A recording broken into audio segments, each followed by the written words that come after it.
This all happened during the winter months of 2014. Around that time, my dad got a new job that required us to move. Not a small move. It was a good 9 hours away from the house I grew up in. We hired a moving truck, but we still had the task of getting our car down to the new house. This time of year also happened to be around the time I was learning to drive. I guess my dad thought 9 hours on the highway would be good practice for me, so the plan was that me and my dad would drive the car down to the new house while my mom and my sisters would fly. I wasn't exactly looking forward to the drive, not because of the time. I didn't really mind that part. I was more so worried about the blizzard my phone was showing we would hit halfway into our trip.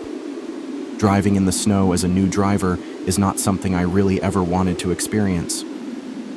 My dad dismissed this though, telling me it wasn't that bad and that, for the most part, it would feel the same as normal driving. Anyway, we left around 3 p.m., so we were supposed to get to the new house at around midnight. Come around 8 p.m., and yeah, we got hit by the blizzard. It was a lot more extreme than I imagined it would be.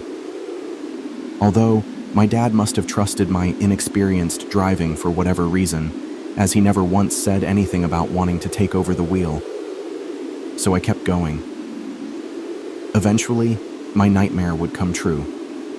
I lost control of the car, and we were sent sliding off the road toward a line of trees.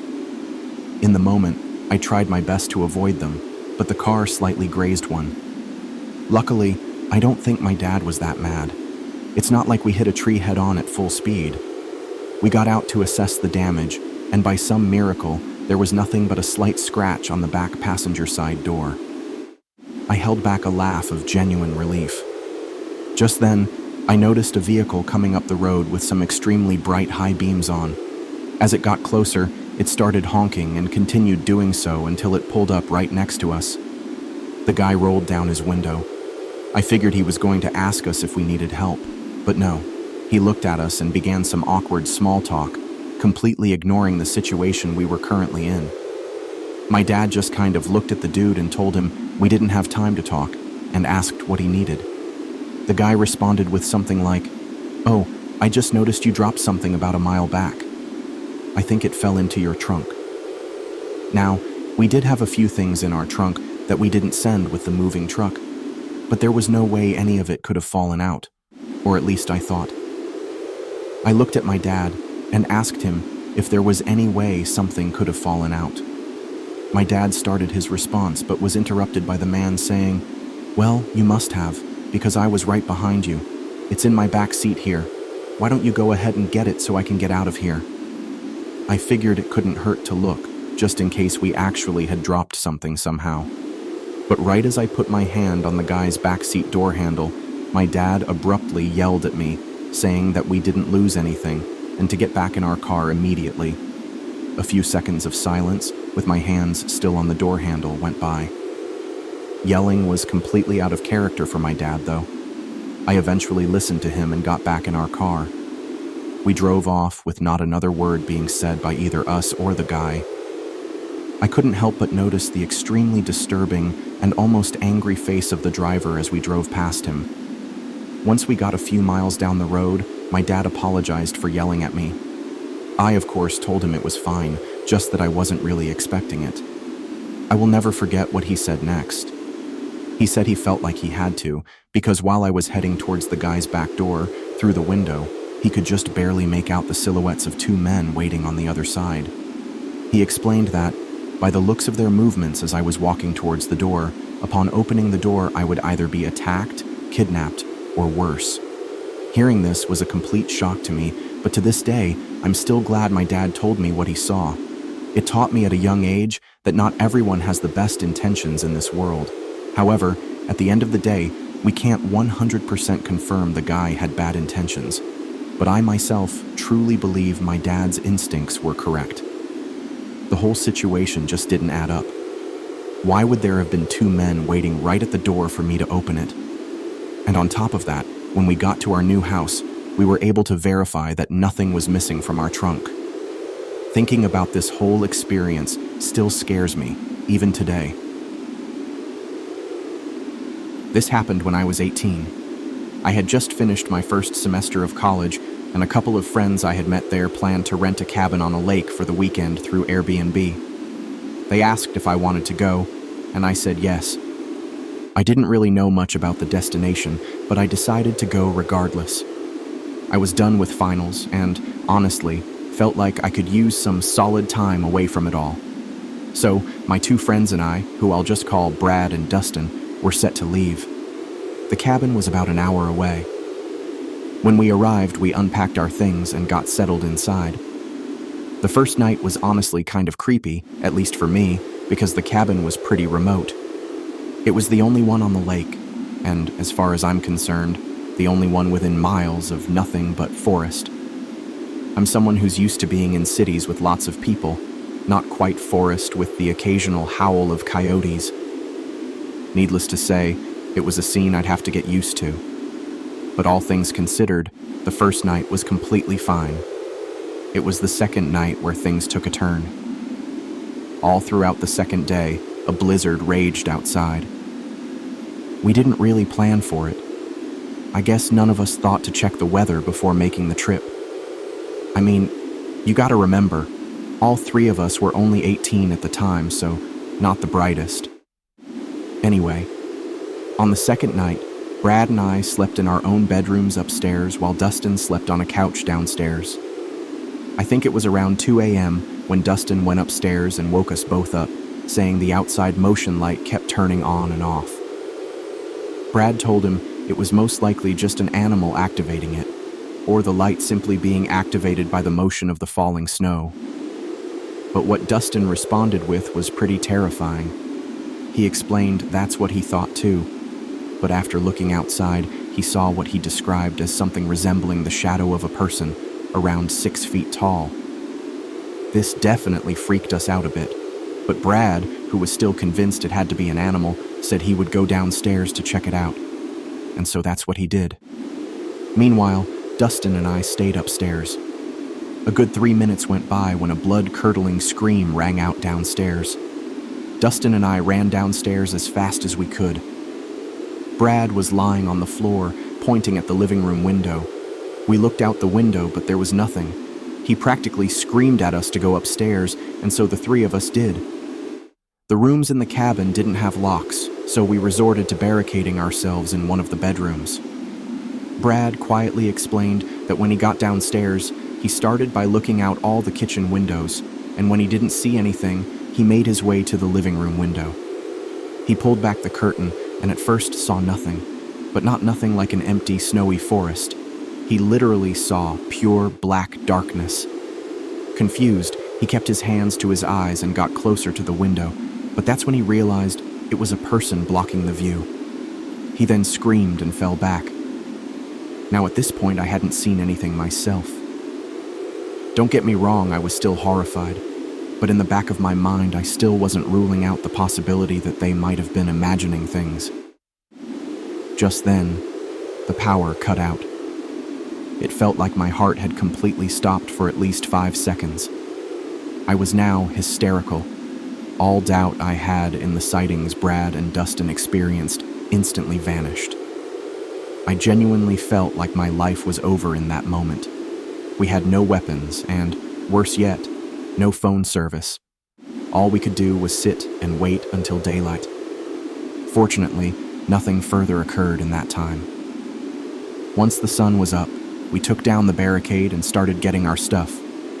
We had no intention of staying there any longer than we needed to. It was still snowing, but luckily our vehicle was good in the snow. Before we left, we took a quick survey of the outside area around the cabin. There were no footprints, but this was likely because they were filled in by the snow. This had to have been the case, as there were no footprints by the fuse box outside, yet it was completely destroyed. It looked like it was smashed in multiple times by an axe. The sight of this was enough to get us to leave immediately. Later, we tried contacting the Airbnb owner, but we got no response. I always thought this was weird. I mean, if your fuse box got completely destroyed, I'd imagine you'd want to talk to the people renting the cabin at the time, but no, not even a text back from the guy. I stayed friends with Brad and Dustin throughout the rest of college. We would talk about the experience from time to time, but for the most part, we kept it to ourselves. We still don't know who was stalking us in the woods that night or what their intentions were.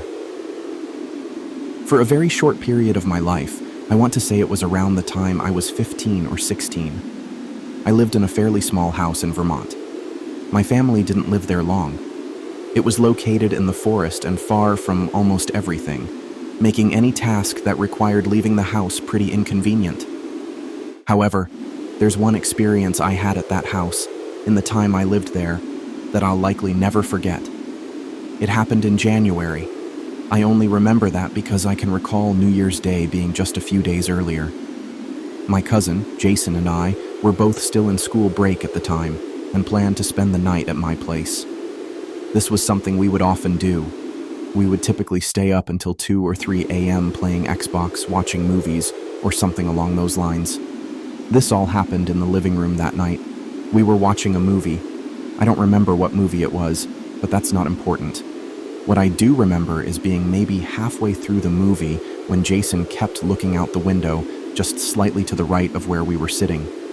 He got to the point where, like, every minute I could see his head move out of the corner of my eye.